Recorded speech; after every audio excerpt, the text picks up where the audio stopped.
Have you ever seen those special TV shows or movies? You know the ones that are so wonderfully, unintentionally bad, but they bring you so much joy and captivate you, but for all the wrong reasons. Well, we here at BWatchRewatch absolutely live for these underdog gems. So buckle up, Busters, and please allow us, Colin? and Cadence, a sibling duo who share a passion for such cinematic excellence, to take you on a wild ride through all the TV shows and movie plots you never knew you needed to hear.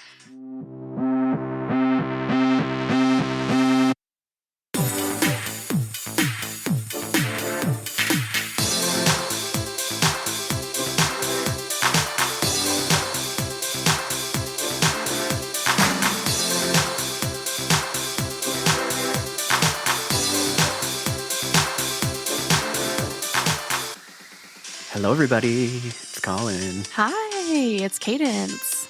Boy, do we have another doozy from our childhood trauma series today. This unlocked a new trauma for me personally because I had never witnessed this as a child. Neither have I. I've never even heard of it. I had never heard of it, but it was wild. I can't imagine having watched this as a child. It was truly bizarre and strange as an adult, so I'm so sorry for all of you who had to suffer through this one as children. Well, first off, not only can Cadence and I never get the time zones right, we go to record last week and we actually watched two different movies. Yes, The titles have 3 words in them each, and we just got so mixed up. That's what got you. Magic in the Mirror, and then you watched Watcher in the Woods. Yeah. So, similar vibes. We're doing Magic in the Mirror. Yeah. Lots of questions. So many questions. So many questions. So many questions. If I was a child, then this would have terrified me. So let's just get into it, I guess. Let's just go for it.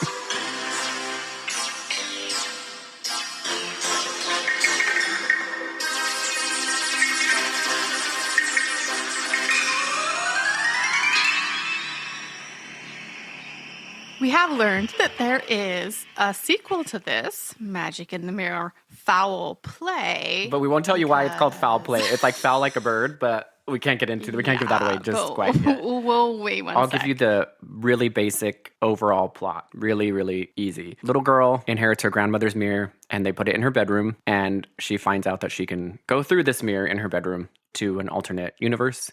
Oh my gosh, this was 1996. No way. Yeah. There's no way. Yeah. 1996? Are you sure not? I You're sure not literally looking at looked foul it- play? Nope. It legit IMDb. says 1996. That makes it even scarier because I was like kind of giving them the like, oh, it's the 80s, you know. You can kind of do anything in Yeah. the 80s, but that was 90 freaking You really six. could. Well, that's also probably why I know I didn't watch it as a kid, because I was a little too old at that point, so I probably wouldn't have seen it. I would have been like 4.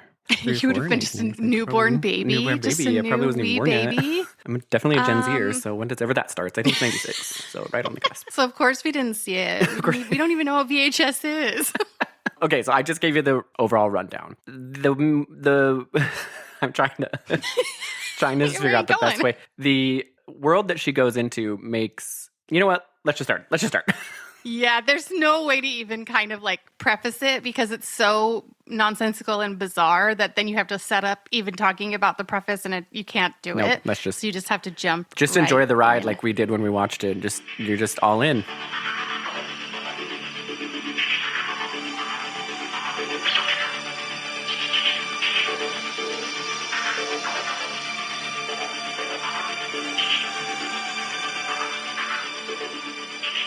All right, so 1996. And you've got this family, a mom, a father, and a daughter. The mom is Sylvia. The dad is Gilbert. And the daughter is Mary Margaret. But the dad calls her Daisy. Let's not get in. Just Yeah. don't even worry about that. The dad is a botanist. The kid is also confused about that. Yeah, the kid Why doesn't do you know. keep Mary calling me Margaret's Daisy? like- Why didn't you just name me that? It's fine, whatever. No one likes to say Mary Margaret. And they call her Mary Margaret every time they say Mary Margaret. Full Mary Margaret, yes. So the dad is a botanist and the mom Which- is a physicist. And yeah. it So causes there's a class warfare happening like just within that home. Yeah, I was about to say, it causes a very dysfunctional dynamic immediately. The mother is on a higher level than the dad, and she lets him know it through... And she's constantly Every interaction. reminding him of that. Well, first off, Mary Margaret's like, Why do you always call me Daisy? Just in case you forgot, my name's Mary Margaret. Dad, why do you keep calling me Daisy? And he's like, I don't know. Cadence and I are thinking the same thing. Like, did you not talk to your wife okay, about then- this when she was born? Just name her Daisy.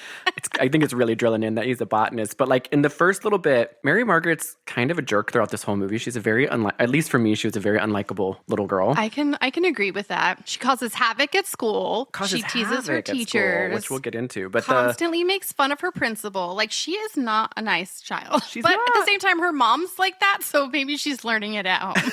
She really is. Immediately, the mom like dogs on the dad so much. This is one of my fondest memories at Grandma's house. I think I became a botanist because of it.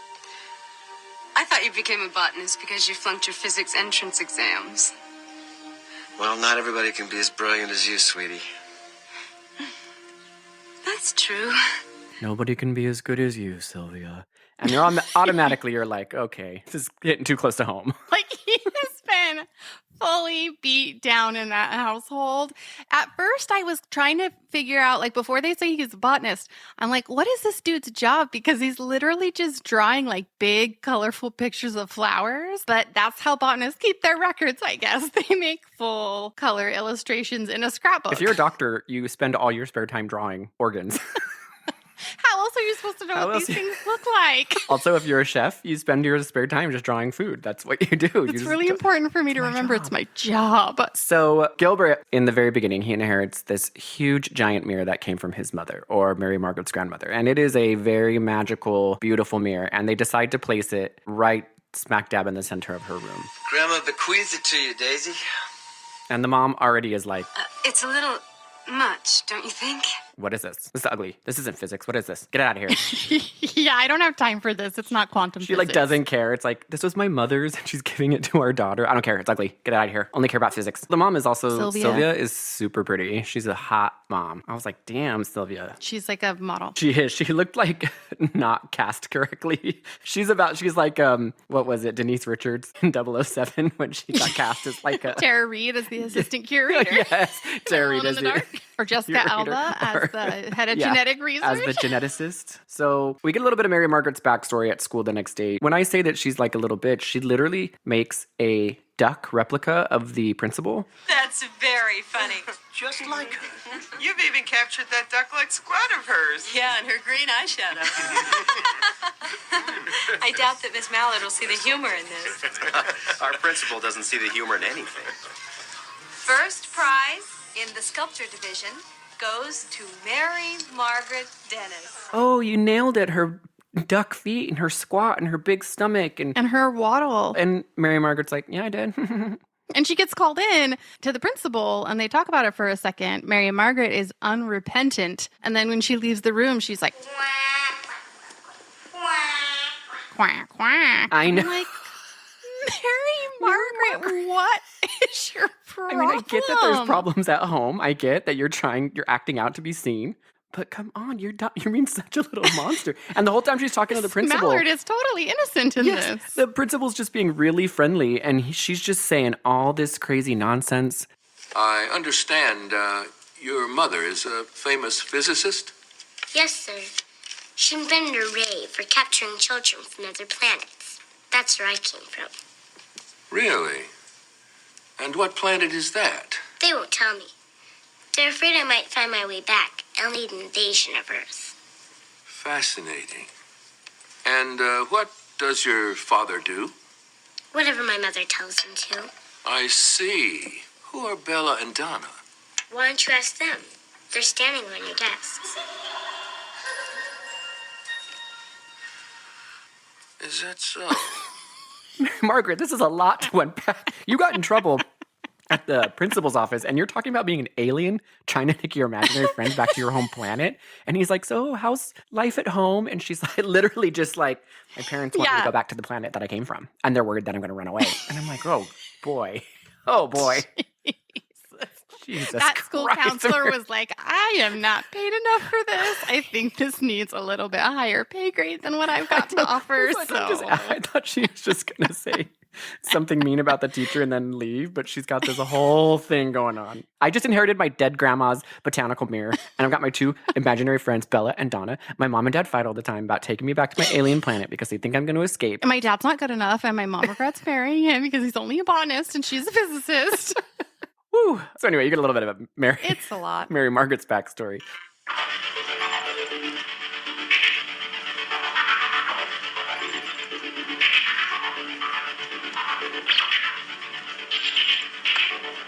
Meanwhile, that day, we meet her mother, Sylvia, and her lab partner, Tuttles. And what are they doing? They are creating something called a doppelganger. And let me tell you, when they say that they are going to win a Nobel Prize for this bad boy, they absolutely will, because it opens up a little hole in the space-time continuum so that they can witness other dimensions. So I would think that would win a Nobel Peace Prize.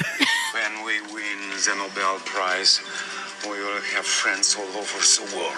It gives you full freaking Honey, I Shrunk a Kid vibes. They've got this giant, like, ray gun totally thing. Right. It does have that, like, ray thing going on. Yeah, it's this huge, like, ray gun thing, and they're pointing it at this disc, and it's physics stuff. She's a genius. It's too much for our brains. All we got to know is it's called a doppelganger, and it makes a hot point. That's all we got to know. Those are the only two things I got from it.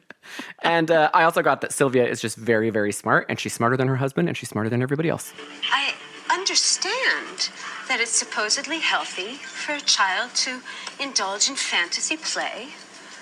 But when imaginary friends start causing problems at school, that is where I draw the line. I didn't have any friends, real or imaginary. So Mary Margaret comes home. They all come home later that day because Sylvia is going to actually have Tuttles and his wife over to celebrate the doppelganger. Them potentially getting have a celebratory dinner. a celebratory dinner. Gilbert, what are you doing?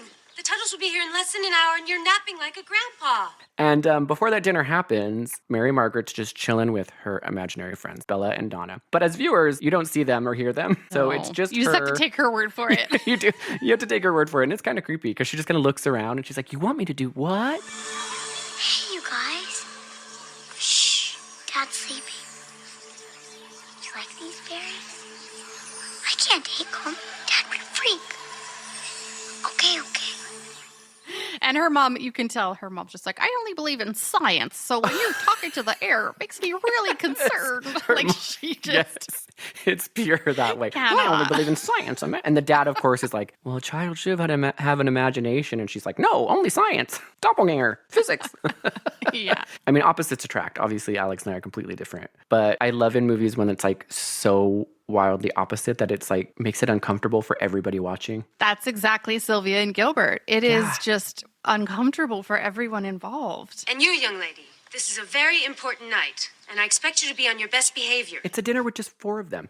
She it's acts like it's a her dinner friends party. and Mary Margaret. Like dozens of people. There's 5 people, including a child and her 2 imaginary friends. She was very stressed out about it. So they're talking about the doppelganger. I have to admit, I'm not exactly sure what it is they're up to. The doppelganger. Use a parabolic mirror to focus a beam of antimatter into a pinpoint of matter. The collision of matter and antimatter opens a hole in a time-space continuum. Because Gilbert's like, well, I'm just a normal guy. Like, I don't understand what it does. And Sylvia's like, Gilbert, darling, I'm a little surprised by your negativity. Nora is very impressed, and she has 3 PhDs. I would think you would be a little more astounded. but thank you. So then they say, well, we can look in other universes and times and see people living their ordinary lives. And Gilbert's like, I mean, the perception of an ordinary individual such as myself? Gilbert. I know, that's what I'm What saying. is your He's like deal? a live version of Eeyore. Always He drawing in really his is. book, ordinary guy, living an ordinary life. Even Womp Tuttle womp. steps in and he's like, You seem a bit hostile tonight, Gilbert. oh, we're over here trying to celebrate our Nobel Prize. And you're having this you're weird, just like, moping. You're having this weird, like, what is it, existential crisis about being ordinary and not a Being physicist. too ordinary. And you're It doing is it in the like this most really uncomfortable uncomfortable dinner. Yeah, it really is. Not to mention, this is just a side note, but Thuddle's wife, he's like this old, balding, kind of round glasses German guy, and his wife is like this very uppity, hoity-toity. They themselves is a weird match, but But she has 3 PhDs, so she at least has earned the right to hang out with Tuttles and Sylvia, whereas Gilbert doesn't even deign to sit at the same table. I'm surprised he didn't put him at a child's table. But I'm going to do that from now on. Anytime Alex has friends over, I'll just be like, I'm just ordinary with my podcast. And just be such Debbie Downer, and they'll be talking about their businesses. my life. No one would so boring. I'm just a regular old dude, if you want to even call me that. nowhere on your guys' level. I don't have 6 masters. Just being total. Alex is like, do you want to talk about No something? matter what the subject is, just always bring it back around to how much a Always loser make it you about are. me being such an ordinary nobody.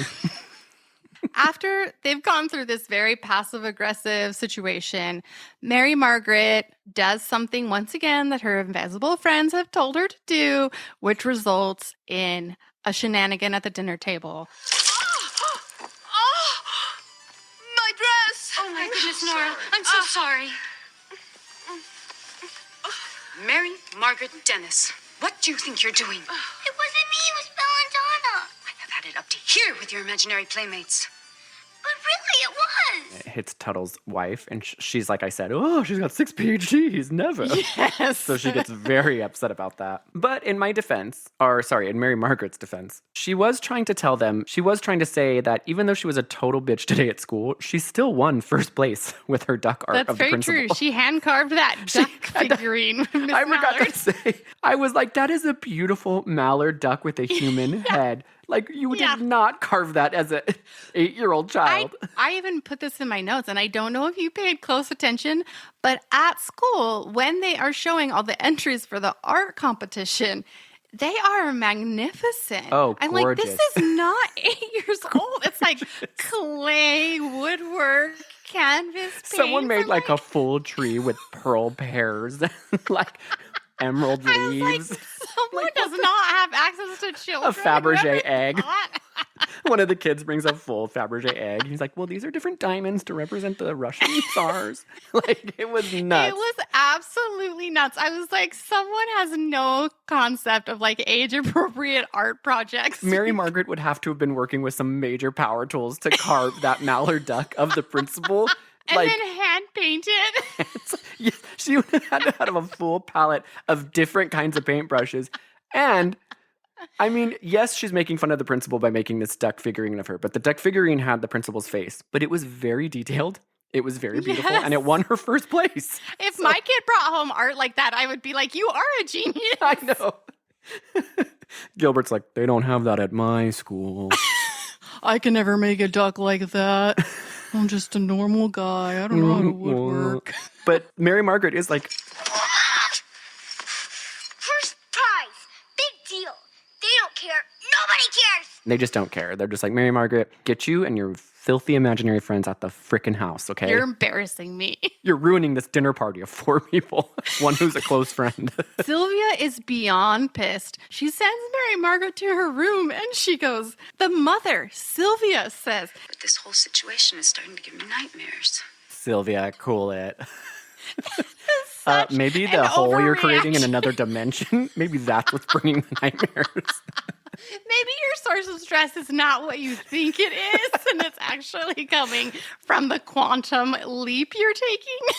Why is your kid having an imaginary friend giving you nightmares? I know. Like, that's so over the top. This is also a moment where Gilbert finds another way to make a dig at Sylvia, because when she says, this whole situation is giving me nightmares, he's like, You have to have an imagination to have nightmares, dear. Mary Margaret's like, fuck this, I'm getting out. But before I go to bed, my friends are telling me that they need to go and steal my dad's botany book. In that book, she finds this beautiful plant with golden berries. And she immediately takes them. But her imaginary friends tell her to. And she's like, okay, Bella, okay, Donna, I'll take these golden berries. And she puts them in her pocket and runs up to her room. Okay, what are they? Magic or something?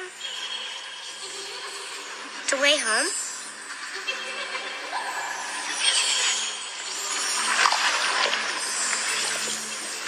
What? And then she's looking in the mirror directly across and she sees that it's a little bit different. So she's like, Right. Bella, Donna, the fuck is this? The fuck's going on? And they're like, go ahead, step through, see what happens yourself. yeah, so she does that thing where she sort of like sticks her arm through, and then when she sees that her arm is still intact, then she's like, all right, I'm jumping full in. And this is where she is transported, similar to Alice in Wonderland, to a different land entirely. I mean, to say it's a new land is an understatement. It is a land.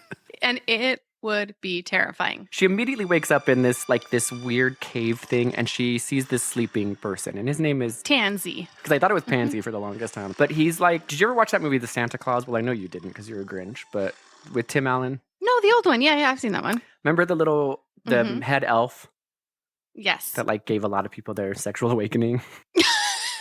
You know who I'm talking about. Are you trying to say gave you your sexual awakening? We all know mine was Jason Momoa, but I know for some That's people, true. this elf was, he was making them horde.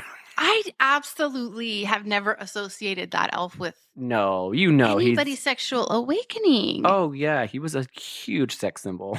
With his dreads, with his beady dreads. Try to understand this. It was a kid's movie, but he was kind of like a teenager. He was like a teenager elf. All the other kids were like kids. I see. And it was like, okay, he's got the appeal deep of the older voice, man. the taller, okay.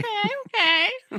Yeah, I can see that vibes. Yeah, Tansy has really long ears, but they also have the shape of like a water buffalo's horns. Yes. So they come out the side, and I'm asking come myself down, the same and then thing, flip too. out. Is he a human, or where are these horns coming from? Is he like Mr. Tumnus from Lion, the Witch, and the Wardrobe? Does he have Oh, he is a very cloven hooves? Tumnus-esque person. Yeah. He's layered. It's pure 90s. He's layered in 17,000 costumes. In the 90s when they didn't have special effects, so it's just like add more fabric. Just add more. Add more. When in doubt, add more. He's got 17 hats on. Some of them are like really big bucket hats. Some of them are beanies. He's got 7. It's just, he's all over the place. He's totally sleeping on the job. He does not even witness Mary Margaret come through the mirror. And he is, for the record, something called a mirror minder. He's supposed to do that. It's his one job. It's his only job. The mirror minder literally sits in one room alone with their mirror to make sure no one passes through who's not allowed to pass through. So he falls asleep, doesn't see Mary Margaret come in here, and as soon as he wakes up, he's in full panic mode, which makes total sense. And he's terrified of Melilot. And Melilot is the mirror master. So he's like the general manager of the mirror minders. He's the mirror minder, and the mirror master manages all the minders. It's very simple. I would love to see just like a board meeting of this bureaucracy. I would love to see how this whole thing works. But there's an alarm going off. Who are you? What are you? What are you doing here?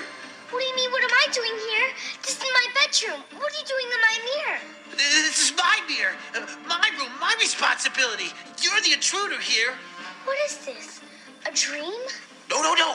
I wasn't sleeping. I wasn't. You can't prove a thing. I'm not gonna hurt you. Be afraid. Be very afraid. This is a disaster. A catastrophe. End of the world. Not good at all. Calm down. Maybe I can help. Help? How could you possibly help? You're the problem. Why am I the problem? You're a people. They called him the people. She's a people. And they've like, a people's gotten in. He's like, oh shit, Miramax is coming. And he decides to sit on her to hide her. Not Miramax, Melilot. Why did I'm thinking mirrors. I'm thinking all kinds of Miramax. Yeah. He tries to hide her by sitting on her. She sits down in the chair and he sits on her to hide her. And then Melinoc comes in and he's like, Where are they? They who, sir? They who crossed over. Not here, no, sir. Where is the people? and then Mary Margaret, being the boss that she is, she pushes Tansy off of her and she's like, I'm right here, you big boy. Ouch! Me, Tansy. get the fuck off me. I'm here. What's going on with this? Why does it matter? She just doesn't even give a shit. That's when he Tansy faints. You're right. He passes out because he tries to mitigate the situation by sitting on her. When he realizes he can't hide her, then he's like, shit, I'm out of luck. I'm going to pass out now. Tansy! Oh, here we go again. Is he hurt? No, he's just fainted. Weak constitution, poor boy. So Melilot is freaking out. He's like, this is the worst disaster in 100 years. A human coming into this world is absolutely a people worst coming case, into a this people world. coming into their world is worst case scenario. But Mary Margaret just wants to go through a door because, like, there's a door that leads them out of that room. And she's like, guys, like, I'm here. We may as well just go through this door and have a party.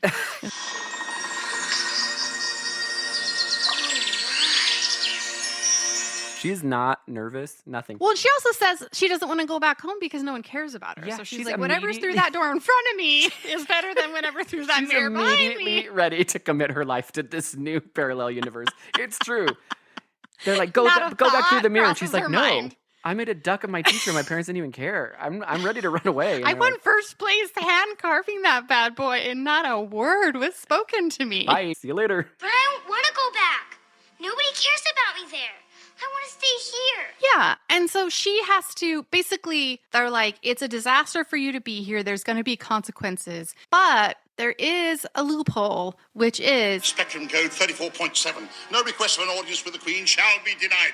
That I wish to see the Queen. But at the same time, the queen is going to kill us if we let people into the world. right. It's a conundrum. It's a conundrum because they keep saying, and we're not going to tell you what it is now, but they keep saying we'll get planted. This is really bad news bears, but got to make a request.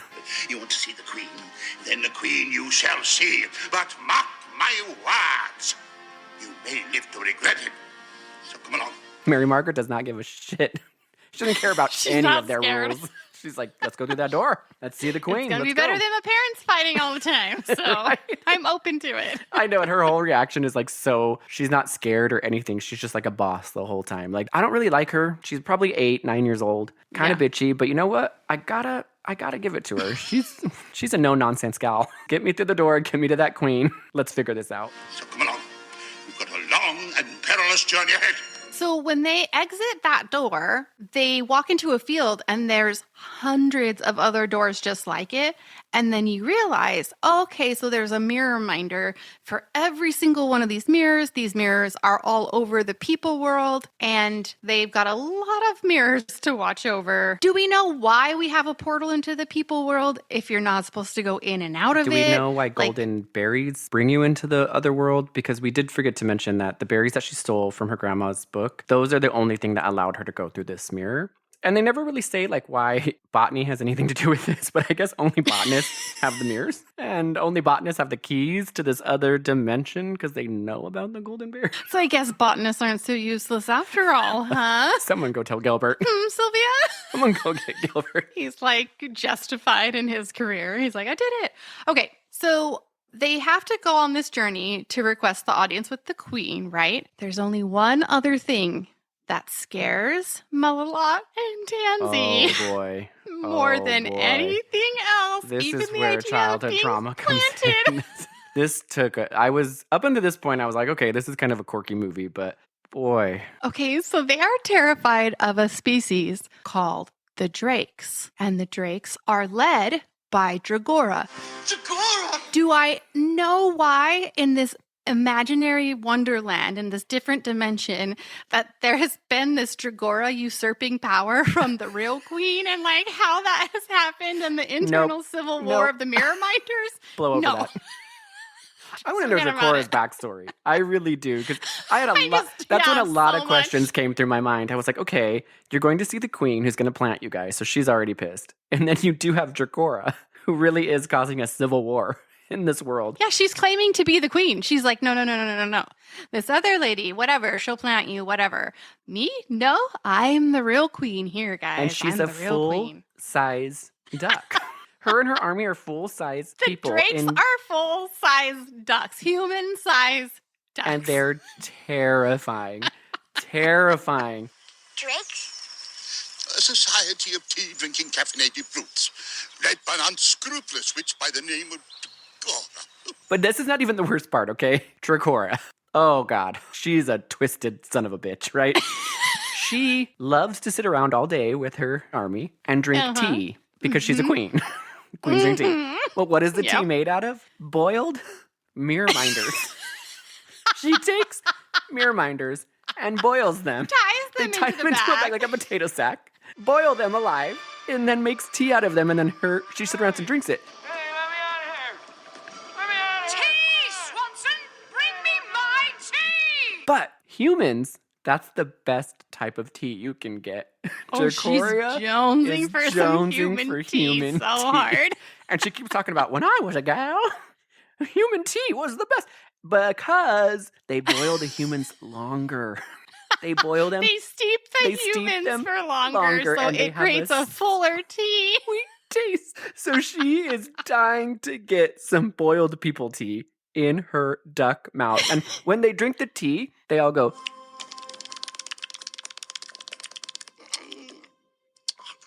An excellent mirror minder. like ducks. But they're drinking them out of teacups. Doesn't make any sense. And the contraption is terrifying. And you get introduced to Dracora by watching a mirror minder being like, whoa, it's getting hot. What's happening? Nothing about it is kid-friendly. Like, it's a guy being boiled to death I thought- so that Dracora can drink his juices. Because I was thinking to myself, What? man, they're really slow at lowering this guy into the tea bag. Like, when are they going to move away? But no, it's his full death on film. And he literally goes, whoa, it's getting hot. Whoa, I'm boiling. Whoa, and then I start screaming. And I'm like, then they drop him fully into the boiling water. They drop him, they steep him, and then you see these little spouts coming out of a giant cauldron, and they each of the spouts fill up a little teacup, and that's how There's you get no your tea. leaving it to the imagination. They want you to see that she's straight on boiled. They're not even people. like showing you the guy in a bag and then cutting away, and Nope. they're like, whatever you imagine is up to you. It's like, That's no, what I we're gonna thought. watch I was like, this is a kid's movie. They'll cut away. Mirror-minder. Nope. Full watching him. And you hear him just dying. You hear all of his internal thoughts as he slowly starts getting boiled alive. How this was PG, I have no clue. Then he screams, gargles, silence, then tea. What are they doing about those mirror minder bodies? I know. Did they just scoop out the mirror minder bodies later and they're just boiled and soggy? Like, what do they do? And they only get like 3 or 4 tiny cups of tea. You boil a huge human-like mirror minder and you get 2 baby cups of tea. Mirror minder. Steeped 10 seconds. Your favorite, my queen. Tansy and Melilot are also, understandably terrified of the Drakes and Dragora. He calls them caffeinated, tea-drinking brutes. So it's like they're hopped up on this caffeine, ready to murder anybody that crosses their path. Do they have to boil everything? Like, can't you just get someone's essence? Can't you just have like someone work out and then put them in a hot bath? Do you have to boil their entire freaking body? And they make it very clear that mirror minders taste like shit. It has a funny aftertaste. Feed it to the soldiers. I grow bored with mirror minders. Bring me some new varieties of tea. She literally is like, I will drink the mirror minders because it's better than not having tea at all. But the only tea I want to be putting in my beak is human tea. So we need to get some humans coming through these mirrors, guys. Like, let's people this place up. Oh, she's ready. And this is where I was a little confused because somehow Dracora, she's got drakes and duckies on all. She's got ears, eyes everywhere. So somehow she immediately knows that a people has entered the world. And that's when she gets really excited because she's like, oh, if this bitch entered our world, then we I can got capture people tea her. coming my way. Yeah, I got people tea coming my way. I'm going to be hopped. And also, If a people is here, it must have berries. We must find out where it came from. If we can quack through to the people world, we'll have free access to the finest of tea. Billions of people just waiting to be brewed. I can take this little bitch's golden berries because I know that's how she got through the mirror. And if she can get a hold of those little magic berries that Mary Margaret took out of that botany book, then she knows that she can sneak into the people world. And you guys, it's boiling people time. It's people all day, every day, hopped up on that people juice. I'm just so sad for Dracora. Like, sweetheart, you really think this is a full-fledged plan? You really think that your duck army is going to take over all of the human population and eat them? Because it's pretty clear that whatever land they're in, it's like minimal creatures. There's not a lot going on over there. This really basic like Drake situation with all the ducks. There's the mirror minders hanging out in their mirror caves. There's the queen, but beyond that, there's not like a lot of people just making their way around, like commerce. You literally don't see and anybody else the whole business. movie except for the Drakes, Mary Margaret, and the 2 mirror minders. So because she has total control and fear in the hearts of mirror minders. She's like, oh yeah, this is absolutely not an issue. I could go into a world of billions of human people and take them over. They're not going to even kind of be worried about it. I got it covered. And for the most ridiculous reason, too. For tea. Yeah, to boil them.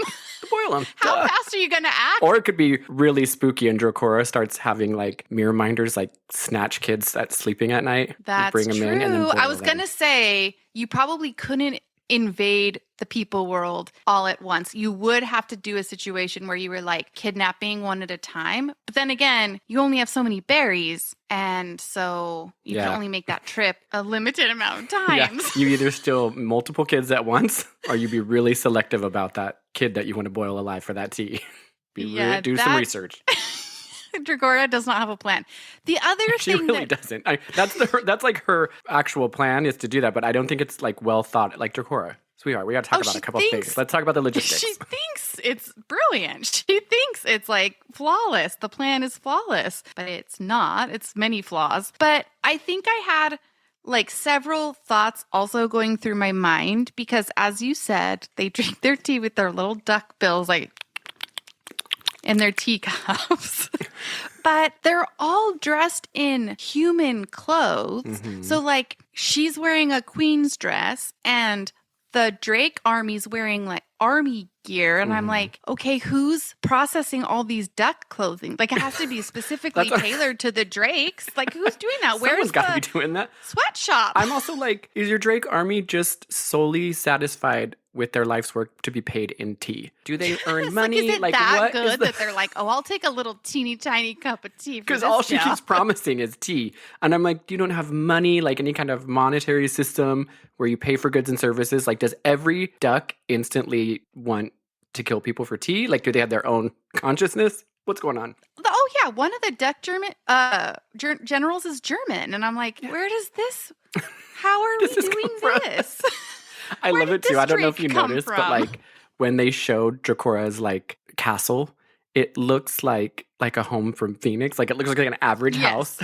That's like it's like a stucco house really close to the ground. Yeah, to make it look like it's really tall, but it's just a house. And I'm like, did they film this in like Eureka, California? Like, what is going on? I had the same thought. I'm like, I feel like they found a public library or something, and then they're like, just get low to the ground, and then we'll have all the drakes run out of it at once, so that it looks. You get distracted. Like it'll look like a castle. Looks like Dracora's balling in her castle. You know, the other queen that Dracora is trying to usurp, she doesn't even have a kingdom. She's sitting in a lawn chair.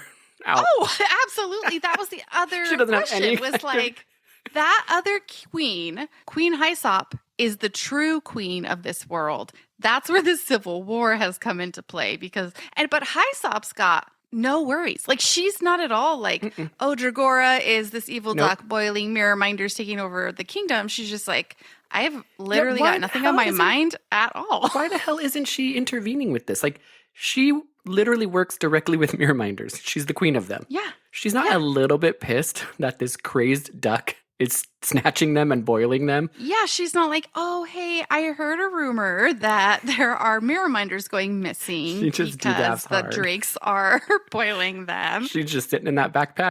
Ignorance is bliss. Not my problem.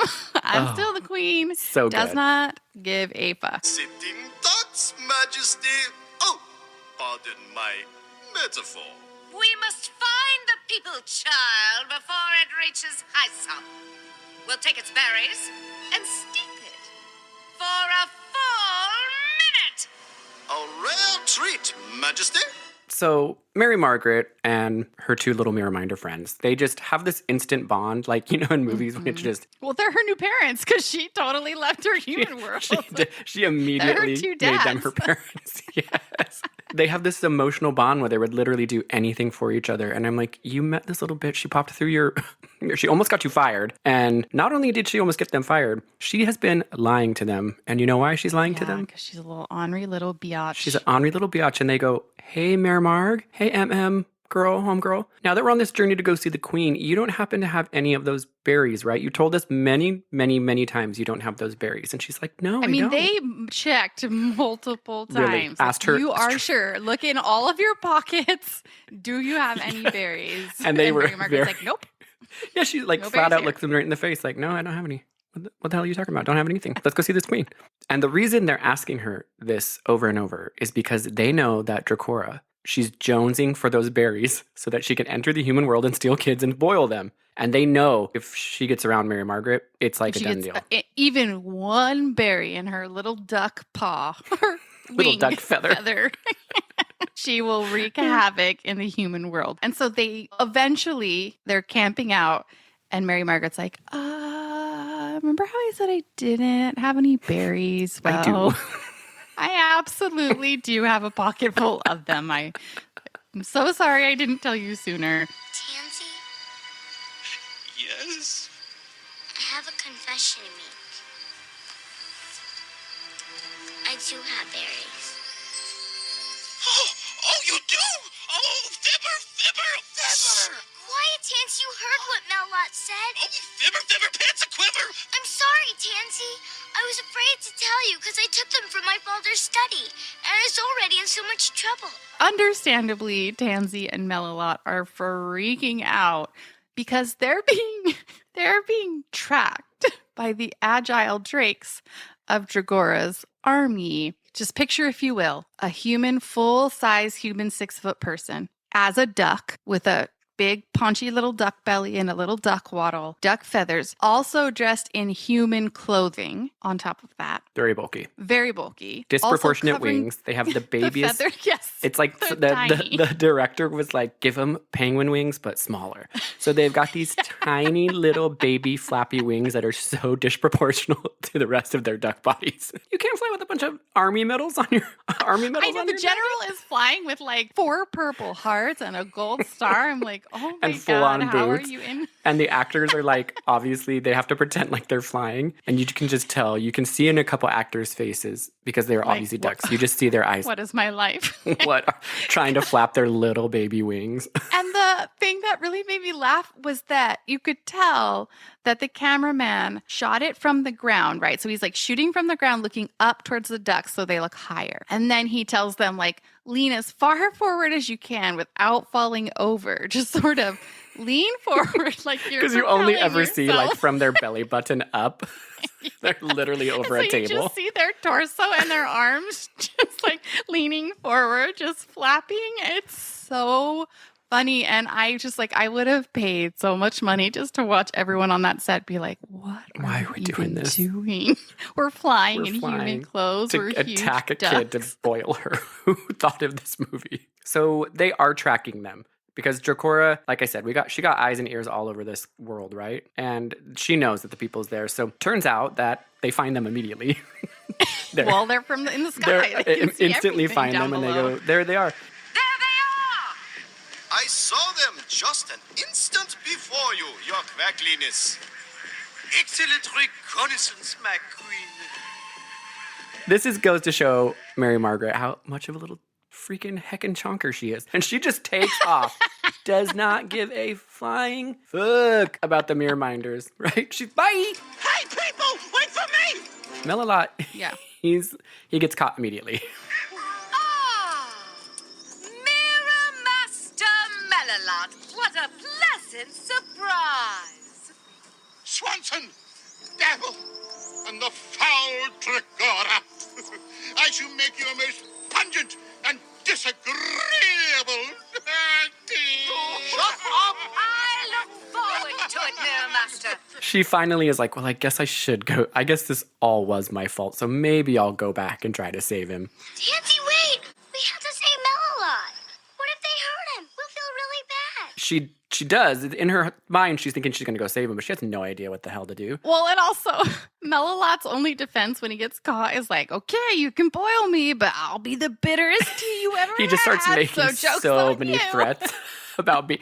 I think you'd be a little bit more terrified to know you're going to be boiled alive. Well, remember how we talked about Mary Margaret's little imaginary friends in the regular world? Guess what, guys? They're actual true pixies that got caught in the human world. So while the humans couldn't see them, except for Mary Margaret, of course, they exist in full beauty within this other world that I don't think we know the name of yet.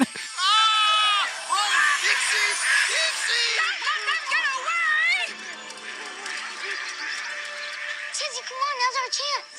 You fools! He's got no So they they distract the army and they run towards her. Turns out it's Bella and Donna being little tricksters. It's not really us. And then Mary Margaret, Tansy, and Melilot get away. Oh, my God. Another fine operation, Edward. While this is all happening, this chaos, we get back to the human world where Margaret's mom is having a full mental... She's a physicist. The physicist. She only knows science. She doesn't know emotions, guys. So she has a breakdown in front of Mary Margaret's door. She knocks on it. Mary Margaret. Mary Margaret, can you open? Mary Margaret, I want to talk to you. Mary Margaret, please open. All right, young lady. Mary Margaret, you better open. If that's the way you want it, you can stay in there until you're ready to apologize. This whole time, she could have opened the door to her daughter's bedroom because it's not locked, but she's out there for 3 hours going through every range of emotions. She's like, fine, stay in there until you're ready to say you're sorry. And I'm like, okay. Then she goes and has a talk with Gilbert, and Gilbert's like, calm down. Maybe all she's looking for is a little respect. Let's treat her with respect. And she tells Gilbert first, we got to show her who's boss. I can't believe she's defying me like this. Why is it so important that she give in first? It's the principle, Gilbert. She has to know who's boss. She has to respect my authority. Yeah. I'm telling you, she goes through every range of emotions in front of her daughter's door. And I'm like, your daughter is 8. Open the door and go in there. Pretty sure she knows who the boss is, but you can do it if you want. Like, that would be really, as a kid, to hear your mom just having such an emotional roller coaster outside of your door. You're like, my mom's going through stuff right now. I don't think this is about me. This might be about the doppelganger. I don't know if it's so much about me. Like, what's Tuttle? Maybe something's happening with him. Is Tuttle's okay? Yeah, this might have to do with the Nobel Peace Prize. Lots of stress on her because she's having a meltdown outside my door right now. Yeah, so Gilbert tries to calm her down. He's like, listen, I'm pretty sure she knows where the boss is. We have been kind of assholes. Neither of us have paid much attention to her lately. We've been so wrapped up in our own worlds. It's no wonder she's so wrapped up in hers. Can we just go talk to her calmly? He tries to kiss her, and it's not a romantic kiss. It's an ordinary person kiss. That's true. Just an regular, typical kisser. The kiss of a dumbass botanist. I only want physicist kisses, bitch. Have you ever had a physicist kiss? It'll blow you. Kissed in all dimensions. It'll open up new space-time portals in your mind. Don't waste time with those one-dimensional kisses. So they go in there together, they rally, they go in, and 3 hours later, we all know that Mary Margaret's been gone for quite a while. A long time. I bet they didn't realize she was having this kind of adventure in her own world. Nope. Most people are like, oh, she's probably talking to her imaginary friends. Nope, she's sucked up in a mirror about to get boiled by a duck. Mary Margaret? What's she done to the mirror? Gilbert? Gilbert? Gilbert! So they immediately put 2 and 2 together. Sylvia looks at the mirror and she starts freaking out. And she's like, there's only one place she could have gone. And it is in that mirror to another dimension. So she is panicked. Yeah, I was kind of... It doesn't... Like, not out the window. Yeah. There's not hiding under her bed. She gently lifts up like a towel on the bed and she's like, nope, she's not under here. She's got to be in a different dimension in the mirror. Like, they just immediately jump. And I'm thinking, what kind of world is this? You're a physicist. You should be the last person to jump to that conclusion so damn quickly. Or the first. She is inventing the doppelganger. Gilbert's like, sweetie, are you okay? You've had a really rough day. Are you sure you're positive you think Mary Margaret's in a different dimension in the mirror? Just clarifying. In the mirror. Okay. Okay. Look! There's the statue Mary Margaret made at school. She must be in there. But how is it possible? I don't know. You're the expert on alternate dimensions. Yes, but I never expected to encounter one in my own home. Oh, I've got to call Tuttle. No, don't, honey. That guy's a quack. This is the perfect opportunity to try out the doppelganger. Because Sylvia's mind works at a different, faster pace than the rest of us. And she's having a night. Because she knows that immediately Mary Margaret has gone through the mirror to another dimension.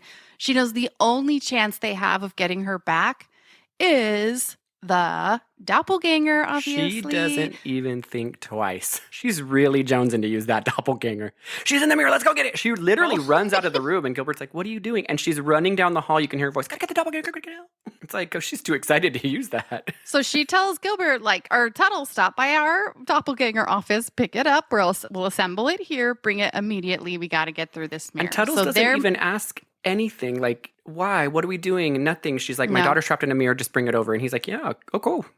Okay, cool. Absolutely. I will be there. Ready. No questions asked. So they're back in the people world. They're prepping the doppelganger. That's all you need to know. The basic physics is that if you point it at something long enough, it creates a heat hole. And then the heat hole is what gives you a glimpse into the other dimensions. But they don't know if it actually brings people back. They have no idea how. They, at the very beginning, opened a tiny, minute, microscopic hole. I don't know how they got from that to, we will pull my daughter's body out of a mirror in a different dimension. I guess it's like, this is our best But chance. again, we're not physicists. I don't know. I'm not after that Nobel Peace Prize. So back in the, they never talk about the name of the other world. Mirror world. Yeah, I took so many notes and I never once heard the name of it. They never said like you're in Mirror World or anything. We'll call it Mirror World. Back in Mirror World, Mary Margaret got away and Dracora is pissed. She's out for blood now. Her blood is boiling right now. And she's essentially like, shall I make you a tea, Admiral? Yes, Majesty, yes. It's been a most stressful day. Bring the people child to me, alive and with berries.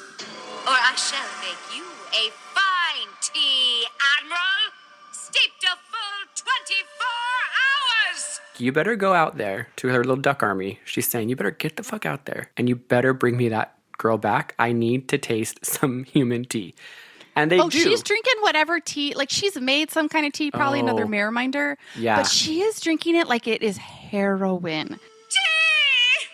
Where is my tea? My queen.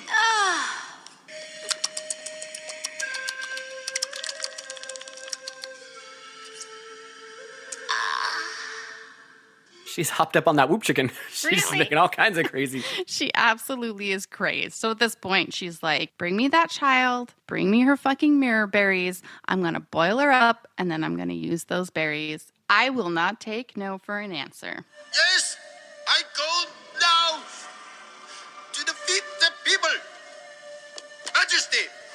So that's exactly what they do. They immediately find her. It's like without a question. They're up in the air in their V formation because they're ducks, you know. There they are, in the trees. This is the best part because I guess when you're on the ground running from things, you're not capable of looking up and seeing anything. You can't see these giant ducks cracking above you. You can only see the line right in front of you, the horizon right in front of you. So as long as the ducks stay like out of your upper peripheral, you're fine. Yes. So they're running and all of a sudden this giant golden freaking egg flies out of the sky and lands right in front of Mary Margaret. And she doesn't look up because incapable. I'm focused on that egg. And they're like, keep your eye on the prize. Got the eye on the prize. Yeah, she doesn't. I mean, literally yesterday, she saw a bunch of ducks try to kill her friends, but she doesn't think for a second, this seems better a little watch fishy. out. Those ducks might be up there again. This seems a little weird. We did just escape from that duck army, and they were really angry. They might come back. Nope. An egg. How strange. I wonder where it came from. I wonder what kind of bird you suppose could have laid it. Drakes! Oh, Mary Margaret! Quickly! She goes and right to that egg, starts sniffing it. Boom. It's a smoke bomb. Goes off. Yeah, it's some kind of strange, like, rotten egg bomb that, like, knocks them out or something. Don't quite know the physics of that either, but it works. And, like, I was thinking the whole time, I was like, did he lay this egg? And, like, is this part of his body that does this? Because does the I was colonel like, drop these regularly? Yes, because I was like, I literally wrote, are there any girl ducks in the army, female ducks in the army? Because I only see men, but then the egg gets dropped. And so I'm like, okay, well, where did this come from? I doubt they have like an arms manufacturer. Yeah, dude, with the way that country's run, they probably have them all locked up in the back, just popping out eggs nonstop.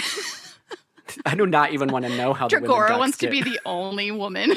She's like, I'm going to be the At most this beautiful point, duck woman there is. Boiling kids. I would not be surprised if she's got an army of like chained up women ducks pumping out Women ducks in rotting the back. stink bomb eggs for this one occasion.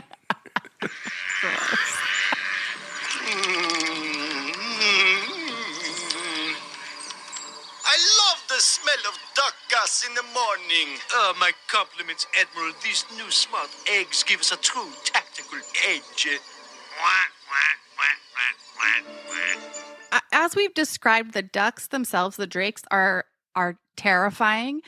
But there's one other just absolutely terrifying element of them that I noticed when they caught Mary Margaret. I don't know if you saw this, but on top of having their weird disproportionate wings, when they grab her, they have these 3 really fat human fingers on the end of them.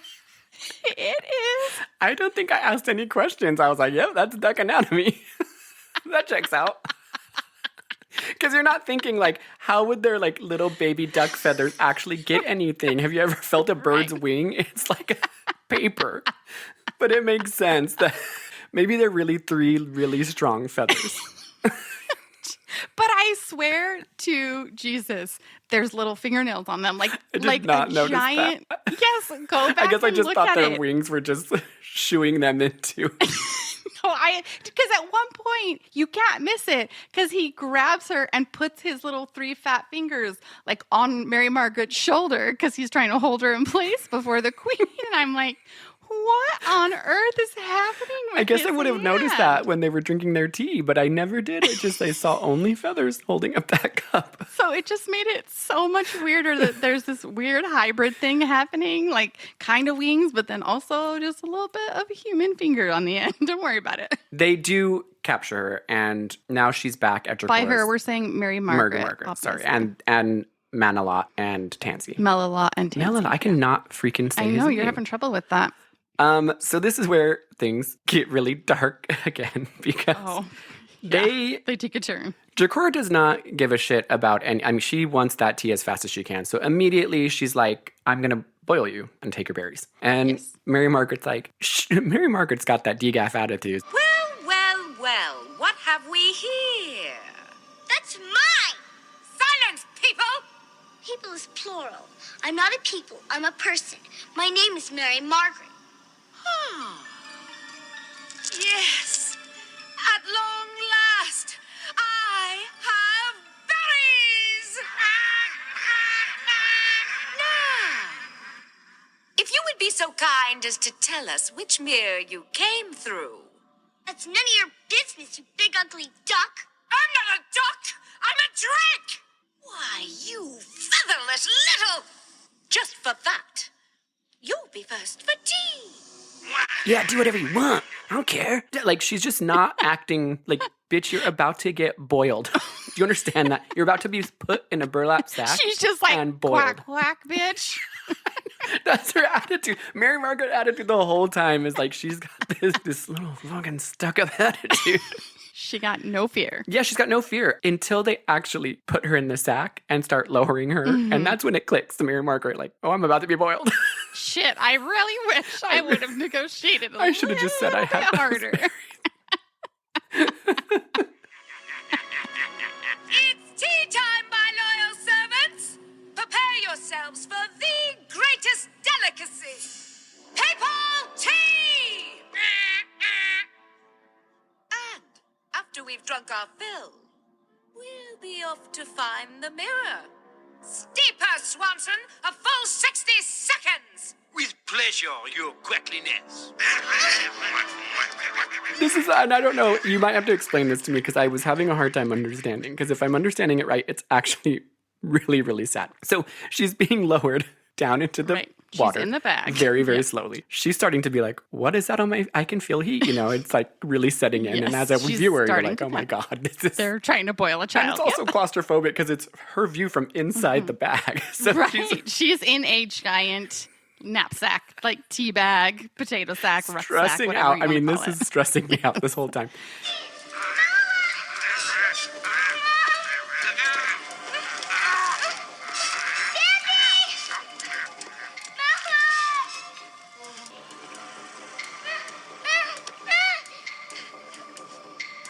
Steeper and be done with it! And I like how Tansy and Menelot don't do anything to save her. They're just like, we told her. We warned her. We asked her many times about those berries. This is on her. They're literally standing on the sideline watching. They don't try to fight. They don't try to object and say, no, stop. They're just like, yeah, this is the Dragora way. Well, we all knew this was going to happen. We all knew how this was going to play out. It's all tickle fights till you get boiled alive, you know? So, and again, you have to explain this to me because this is what I interpreted to happen. She's getting lowered. You're freaking out. How's she going to get out of this one? Well, along come Bella and Donna. And they have this really weird conversation where they're like, Bella, Donna, I knew you'd come back. You don't need us anymore, so we're going to leave you now. Come on, you guys. I do need you. You're my friends. Mary Margaret, you don't have a need for us anymore. We don't need you. You don't need us. And she's like, but I do need you. Then all of a sudden... Goodbye, Mary Margaret. You're scaring me. It's getting hot. Don't worry about us, child. We enjoy a nice hot bath. They get Mary Margaret out of the bag and they sacrifice themselves. They're boiled alive. Bella and Donna. And yep, exactly. No, That's what they do. So you think you see the bag lowered, you're like, oh, Mary Margaret's dead. Because in my head, I was like, Bella and Donna are not saving the day right now. But they were saying it in a way that like, you don't have a need for us anymore. Therefore, we can die on your behalf. We can be boiled. Yep. I thought that for sure they were going to be like, well, because we can go in and out of like a human-esque form. Because you know how in the human world, they're like those little tiny, like... Yeah, little ball lights. Like glitters or whatever. Like they're just tiny. So I was like, oh, that's going to be the joke. They're going to get her out and then they're going to, you know, like disappear out of the bag. Yes. But nope. They go, we love a warm bath. And they magically export her out of the bag. And they're like, we're happy to get boiled alive, guys. Not a problem. And so they do. They die. They sacrifice themselves. And that's Bella, the end Donna, of them. You realize you could have just gotten out of this. No one had to be boiled. No. You don't It wasn't like a fair trade or like it was like a weight situation where like need the to bag had to weigh rethink a certain about amount. how barters are made, how relationships are made. You literally got her out, which means you could have gone into your glitter form and just left the bag. Done. Nope. Dracora tastes the tea and she's like, this has a little bit of a weird taste. Problem? Your quackitude? Not quite the people tea I remember from my girlhood. But interesting nonetheless. Drink, please, my loyal ones. I don't know if you know this, but belladonna is a real herb. Yeah, And it is kind of dangerous and can knock you out. Like it's very like a sedative almost. And so they, in their last dying act, they're like, oh, we'll get boiled alive and then they'll all get knocked out for a full 5 minutes. So you can get a head start.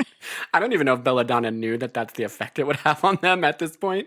But it is true because after that, you're like, oh, well, I guess it kind of makes sense. But at the same time, still no, because as a viewer, we're like, we don't know what's going to knock them out.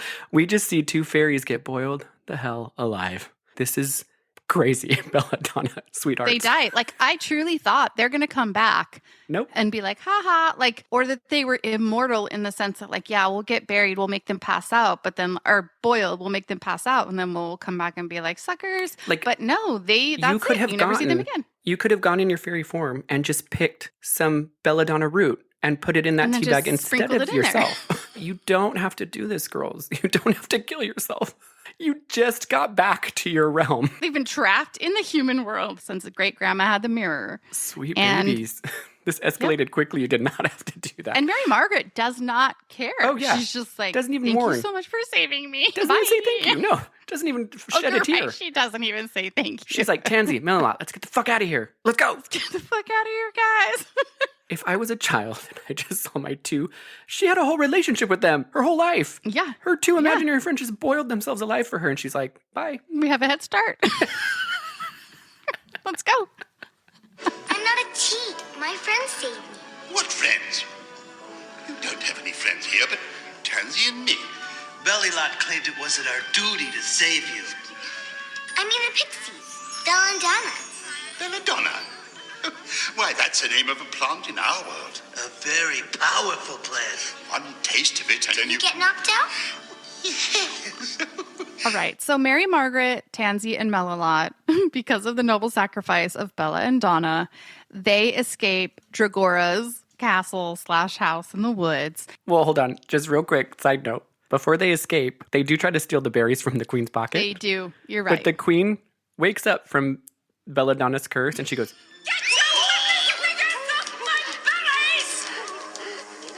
hell no. And then falls literally back into unconsciousness. And they're like, well, she said no. She said So no. just keep them and on it's her. not even. It's fully exposed. It's a little pouch that she's holding in her weird duck And fingers. It's like, they watch her go literally unconscious again. And they're like, oh, don't want to risk her waking up a second time and telling us no. Let's just go. So we better just hightail it out of here. So they do, even though they had total free Every reign to grab opportunity to those do that. berries. But whatever. She's literally used them to go murder people, but just couldn't have tried one more time. No big deal. No, just take one more swipe. I think you could have grabbed it that second time, but whatever. I'm not in that Saved world. countless human lives in the future. Human but lives. You know what? Nor here nor there. So their only hope is to see Hyssop, because I guess theoretically Hyssop's the only one with power that can rival Dragora's, because she's technically the real queen, even though she does not seem at all threatened or bothered that Dragora has taken No, and she doesn't even have any like terror. henchmen like or anything. They literally walk up to her and she's sitting out in a garden on a chair in a big white dress, and she's just like, hey. She's just chilling. She's very low key. She's got not a care in the world. Well, that's not true, because she's really, really mad at Tansy and Melilot for breaking the rules. So that is the care that is exactly. So she does not care at all what Mary Margaret's trying to tell her. She's just focused on punishing. Dragora taking over the world. She's just like, you guys broke the rules. I have no ear for pathetic excuses. You should have brought this to my attention immediately. We were on our way when... Silence, people. I'm speaking with Melilot. We'll come to you soon enough. And even Mary Margaret's like, this seems this seems like a really big deal. Like, she's gonna go kill human babies and boil them, and she's got the berries and tried to boil me. And you're just trying to punish these two fucking nobodies because they broke a rule? Like, come on. And it wasn't even their fault. Like, I'm the one who walked through the mirror with the berries. They actually they actually did their job. They brought me to you. Like, I don't. I'm the one that requested an audience with you, and they came. Like, come on, dude. Like, let's focus on what's really important here. But they don't. She punishes them, but she punishes them by planting them. We had mentioned it earlier because Menelot was so terrified of being planted. Right. And that literally means that she puts a plant around them. She, like, keeps them captive in a plant. You can't do that. It's not fair. You didn't even listen to what happened. I don't have to listen to anything. I'm the queen. Well, in my opinion, you're not much better than Queen Dragora. Dragora is not a queen. I am the queen. Yeah, so Hyssop makes a deal with Mary Margaret. She says, I will let Tansy and Melilot go, but it's on you, the shoulders of an 8-year-old child, to prevent Dragora from entering the human world. So if you can pull that off, I'll be happy to let your friends go. Mary Margaret doesn't think twice. She's like, okay. And then there's like a full 20-minute montage of Mary Margaret running through this entire mirror world on beaches, on mountains. It's like Lord of the Rings status. Fast as her little legs can take her. But I'm thinking like, okay, Mary Marg, slow down.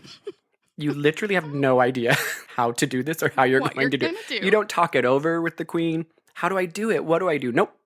Books it right away. And, I mean, because this is the third time now, so she should have thought about this. The ducks are right above her, just following her as she's running. So it's like, remember, she doesn't look up. Not look up again. They're right on your tail, literally. Like, just hold a compact mirror under your nose and point it to the sky. Like, if you really don't want to look up, if it's really against your religion, then just look at that. Because, of course, instantaneously, the ducks wake up and they are hot on her trail. There she is! The people child! Wait here, your crackliness. I will capture her for you. You featherbrain! Leave her alone and she'll lead us to the mirror! Excellent plan, Majesty. Brilliant and well spoken, your dariness. And as the ducks are flying too, Dragora's henchmen are still sucking up to her, and they're like, excellent navigational skills, Queen Dragora. And I'm like, okay, guys. Cool it. Even this is getting a little bit much. So in the people world, we've had Tuttles over because Sylvia was like, the only way to get my daughter out of that mirror is to get the doppelganger. Now, this is where we start to see a little bit of Tuttle's insaneness, because he becomes he doesn't really care about getting Mary Margaret out. He just cares about shooting this doppelganger. Sylvia, angle the mirror slightly forward. We cannot afford any peripheral refraction. Excuse me, Sylvia, but this is no time for poetry. The doppelganger is reaching full charge. Wait, one more second for Gilbert. It's impossible to wait. The laser is charged. If we don't initiate the antimatter generator immediately, it could incinerate the entire university. Also, it's a huge, like I said, Honey, I Shrunk the Kids, like ray gun thing. I don't know. Yes. Did he assemble it in the room or did he bring it all in one? Did he load it up in a trailer all in one piece? Because he would have had to or rent a did they U-Haul have to for put that. it back together. Yes. It was Lots big. of questions. The funny part about it is, like, apparently once you start up the doppelganger, there is no turning back. Oh, as soon as you click the power it's gone. button. And the husband, Gilbert, he's like, wait, before we do this, like, something's coming to my mind. It's a poem on the back of the mirror. And he's like, It's my grandmother's poem. She used to recite to me when I was a kid. wait 1 second. Whatever you do, don't shoot the doppelganger into the mirror yet, because I'm going to go get something. I have an idea. And Sylvia's so like, he runs to get the berries. Sorry, sweetie, we're booting it up. Once it's booted up. Sorry, babe. Oh, it's been booted. I don't know what to We tell know you. your relationship is really strained, but your husband is literally asking you not to shoot your daughter and potentially kill her Or over the sound of the doppelganger. She's like, what was that? I didn't hear you. I can't hear you. Doppelganger's really Too loud. loud. Doppelganger's loud. I just go do your thing. Go do it. Yeah, go, sweetheart. And he's like, go do your ordinary thing. Let the physicists have their time. And he does prove to be extraordinarily ordinary because he goes and finds the golden berries. As soon as he gets them in his hand, womp womp, he drops them. Drops them on the ordinary floor. But go down the ordinary vent. Poor Gilbert. He didn't really have any redeeming. Someone had a really hatred for botanists. He has a handful, and then he drops all of them. They go down the vent, which you have to keep in mind. Just keep that locked away. They drop down into the vent, and then he finds one that rolled away that he can save. So he has one teensy tiny berry. One berry into the equals room. one people soul through a mirror. Yeah, and remember that your berry is not reusable. Like, it's good for one passage there or back, but that's it. Great. Okay, so I'm just still thinking about the logistics of You're this like, movie. your whole body was like, Wow. Yeah. How does that work? Like when you conundrum pass through the I've ever mirror, heard does the one. berry like disintegrate? Or does it turn into a little ticket? Or like, do you give it to the mirror minder and It's say, I've just got my stamped. berry? It's like used. Like a used barcode. berry. Like, how does that work? Does the mirror know that the berry has gone through? Is each mirror are the berries unique to each mirror, or can you use berries interchangeably? And it seems like keeping round magic berries in a botanist book know. is probably the worst How would place they to not keep them, squished? because they just rolled around the page. I was like, why are you keeping these in here? Because it's like pressed flowers and stuff, but these full big, and there was like 7 golden freaking berries. There was a lot. Big old There was a berries. lot. And I'm Because also Mary thinking, Margaret took a handful, and then the dad took a handful, and then dropped all of them down the thing except for one. So And there I'm was thinking- a lot of berries in there. oh, Gilbert, it's just now coming to you that you remember your grandma talking about going through the mirror with golden berries? Like, that's just coming into your head right now as your wife is Right. shooting a giant doppelganger into the mirror to break. He's like, oh, that's right. Oh, Mama. Yeah, she used to say that thing about these berries in her book and going through this mirror all the time. And the only way to get out is Listen, through when these you berries. have an ordinary brain, Yeah, you you're can right. only think of like a Ordinary few things thoughts. at once. Only So sketching this thing- plans. Tuttle is crazed with the doppelganger. Stand back, or I incinerate the both of you. I always thought you were a quack, Tuttle. Now I see you're completely insane. A small-minded man like you can't be expected to understand. Yeah, he's got crazy eyes.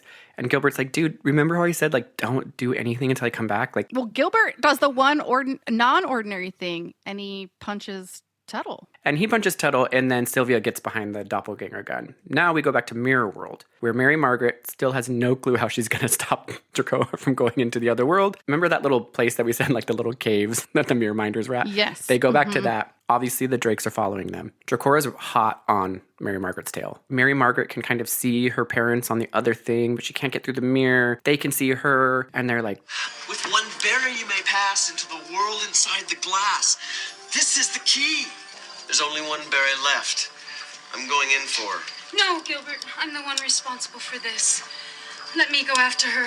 And one of my favorite moments, well, there's two actually, because somehow in the little cave of the Mirror Minder, Mary Margaret has her hand-painted, hand-carved mallard duck Oh, beautiful. figurine First that she place made. duck. Mm. How did that get through? Did And that have a berry?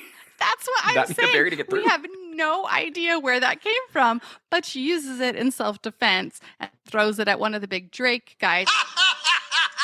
That statue is not going to do you a bit of good, little people.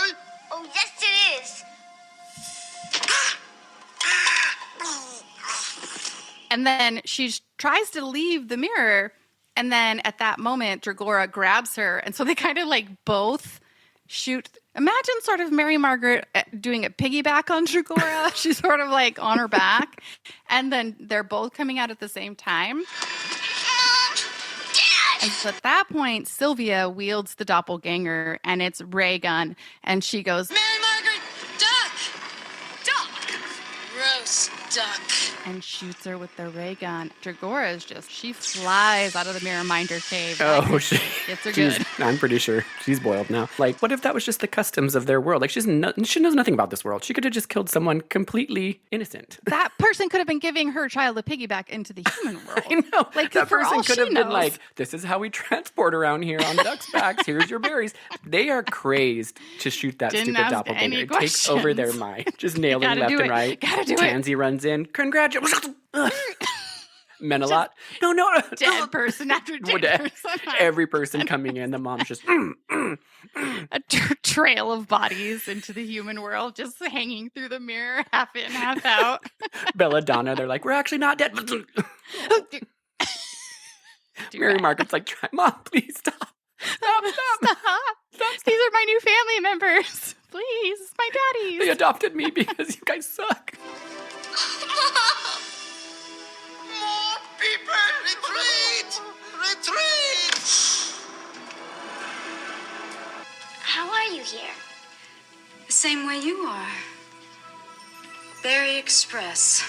Sylvia gets a hold of the berry, and she runs in. Now the question is, how do we get back?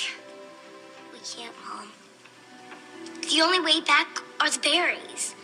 And there aren't any berries And then they here. turn around and they see Gilbert on the other side, and he's like, well, what am I supposed to do? And they're just like, not our problem. Like, there's no solution. I guess we're stuck in here. And Mary Margaret's like, But it's beautiful here, Mom. And Tansy and Mella are really nice. Mom, don't worry about it. I have Tansy and Melilot. They're like my new dads. Like, you're going to love it here. Don't even stress. Oh, Like, yeah. she has She's not fully an committed ounce to of living there, worry. too. She's like, this is it now.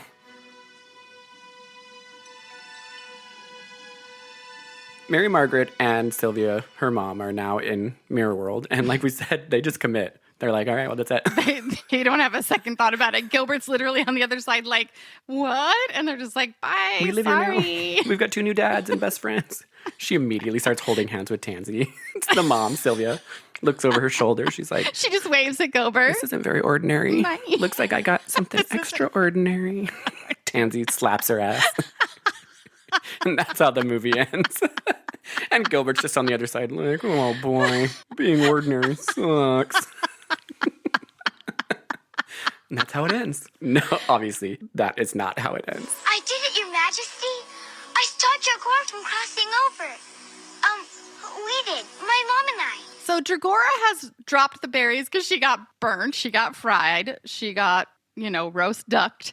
And so Hyssop has inherited those berries, the queen, the true queen, and she comes to save the day. But Your Majesty, we don't have any more mirror berries to get home again. Dragora dropped these as she went flying past. I believe you know how to use them. Good news. Got the berries back, released Tansy and Melilot. You guys have a free pass back. But I want to tell you something really cool in case you haven't figured it out yet. Your grandmother was a mirror minder. Pretty special, right? And now you're a mirror minder. Cool, right? Mirror minder? So it doesn't surprise me at all that she left your mirror to you. I'm a mirror minder? You are now. Your great-grandmother's mirror is one of the few remaining mirrors in your world that can act as a portal into our world. Therefore, it requires mirror minders on both sides of the glass. You in your world, and Tansy in ours. Please tell me there's going to be a sequel. Because she's like, I'm a mirror minder. And you're just like, oh, yes. Oh, please give us more of this world. They get back into the human world. Daisy! Dad! I thought that we'd lost you in there. Mom saved me. She was great. Yeah, she is great. Mom's the best, right, Dad? Mom's cool, guess. right, Dad? She's pretty She's cool. like, I guess. So they've all made peace, and then the mom goes, I want you to know, honey, that Bella and Donna are welcome at our home anytime. it's okay. You can tell Bella and Donna they can come back. They're welcome here anytime. I forgot about that. It ends with the saddest note. And Mary Margaret's like, about that. They got boiled alive from the duck you shot. That's totally true. I totally forgot about that. Her mom finally accepts her comes around to imaginary the friends. imaginary friend. They've been brutally boiled. But I was going to say, it cuts to that, like everything, this is the end of the movie. It's all fine and dandy. And then it cuts to the queen in Mirror World, like leaving the scene. And is she in a cart? Is she in a wagon? What are those hell creatures dragging her and pushing her along? It was the She's weirdest probably not any better than Dracora, if we're being honest. She probably has her own Did set you of notice they were henchmen like and the covered whole in thing. black cloaks, and they're like pushing her on a box? And I'm like, this is the weird. It was moving. Box, it doesn't even have wheels. It was moving too, and you can see the actors really struggling, and the queen's trying to be poised, like sitting up in it, like let's go. And it's like, just like, and there's like 7 cloaked men pushing and pulling. I thought it was the weirdest scene. Did you notice that? No, but what's their species? Because, like, I don't know. if you have 7 cloaked men, then why isn't Dracora trying to That's what boil I'm those saying. guys? That's what I'm saying. Where do these cloaked men come from? Why do they have to hide their Are they faces? plant people? Why do you not Did have she wheels? kidnap people from the human world? Like, she might be a dictator and we don't even know it. Yeah, I want to get into. I want to see her deal. Oh, it was so funny. Oh boy. So there is a little post. I don't even know if it's post credits or if it's right before the credits. But remember how I said to remember that the berries drop through the vent, like the grate in the floor? Well, we see that they did land. They went through the what's it called? Not a tube, but A duct. the vent or whatever. Vent, yeah, A vent duct. A duct is a better word. And they land right on a bag of open potting soil. They More immediately berries. take root. More berries. And That answers the start question about, I growing. mean, oh, please be a number 2. I mean, Dragora is vowing revenge at this point, so I must have revenge, Dabble. On the people child, on her people mother, and on all the people of the people world. But, Majesty, before you can have your revenge, you need mirror berries to cross over into the people world. Find me berries, or find me some other way! yeah. Ooh, it's going to there's- be a wild Now movie. we know what foul play Oh, is all yeah. about. Yeah, that's the name of it. It's called Foul Play, and I am anxious to see what. You know, it's going to be a It's like total foul shit play, show. blood and gore, You know, Dracora is going to come back with a big like fire and feathers. half burn and like I'll get revenge.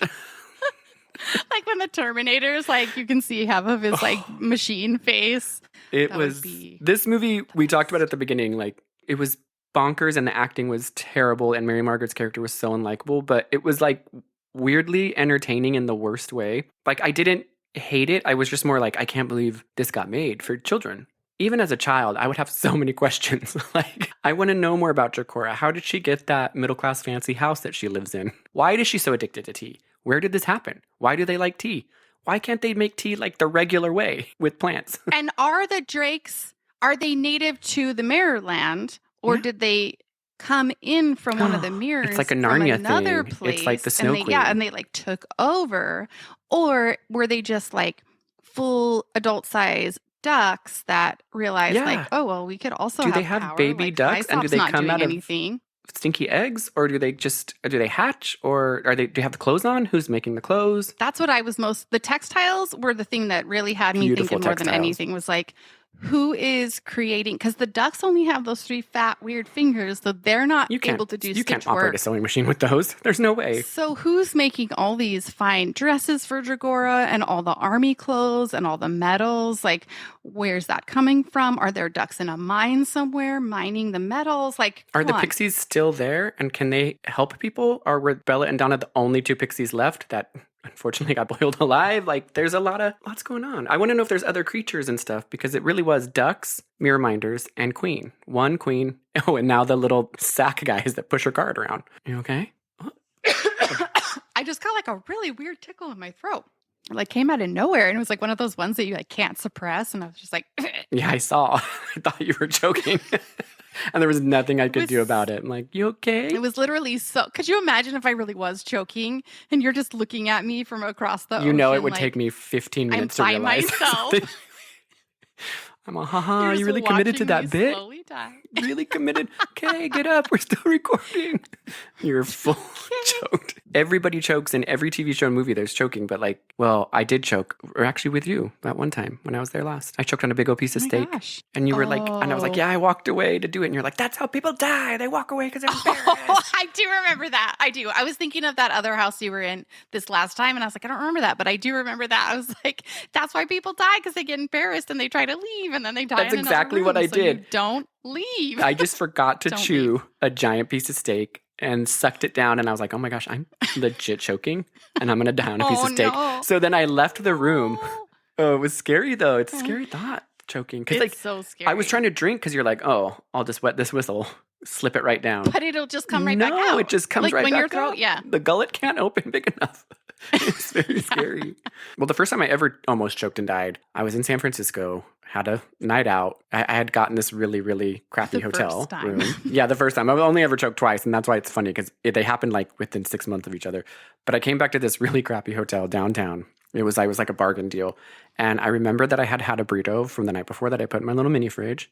So I came home, had like been out all night, got in my underwear, start chomping that burrito. Heckin' chomping that burrito down. And it's got all the rice in it, which completely soaked up all moisture from the entire room. And I was like chewing, and I was like, man, I've really got no saliva to wet my whistle. But if I really take bigger bites, I'll just force it to go down. And it got stuck in my throat. And I was like, oh. I like that logic. Yes, I was like, oh. If there's more food with more Push energy it down. to push the rest of the food down. And the rice is like just not a slight bit of moisture. ball. It's a sick, dry rice ball. And I remember thinking, oh my God, I'm going to die in my underwear eating a day-old burrito on the floor of this crappy hotel.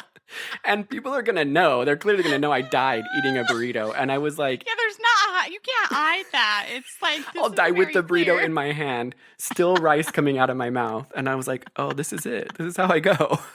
This is how I go. Just splayed out on the. I would have the Juliet burrito in styled one it. hand. I'd have just died like Oh my God. with my little pot belly hanging out over my underwear line. Oh, so sad.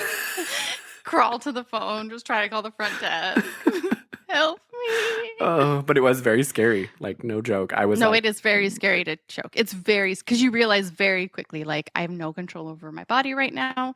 And well, that time gotta I hope had to for the get, best. Like, there's really nothing yeah, you can I had to do. get creative. I was like, okay, I'm going in with my pincers, like getting my little. Yeah, and you have to you're supposed to do that Heimlich on yourself, like where you lean over something. Oh and, yeah, I was you can, slamming into make the side yourself of the throw bed, the up. corner of the bed, and just going like. It's so scary. It's so scary. Anyway, I just keep picturing you alone on that. in the I room with know, your just burrito. continually running into the corner of the bed, crying, and still eating the burrito, still taking bites. If I'm gonna go, I might as well get the best of it. I think I can get it to move. Just one more bite. The doctors are like, okay, he choked on like a 3-inch log of rice. It looks like he continued to keep swallowing more bites of rice. Just kept shoveling it in. It's just His your whole esophagus is just lined with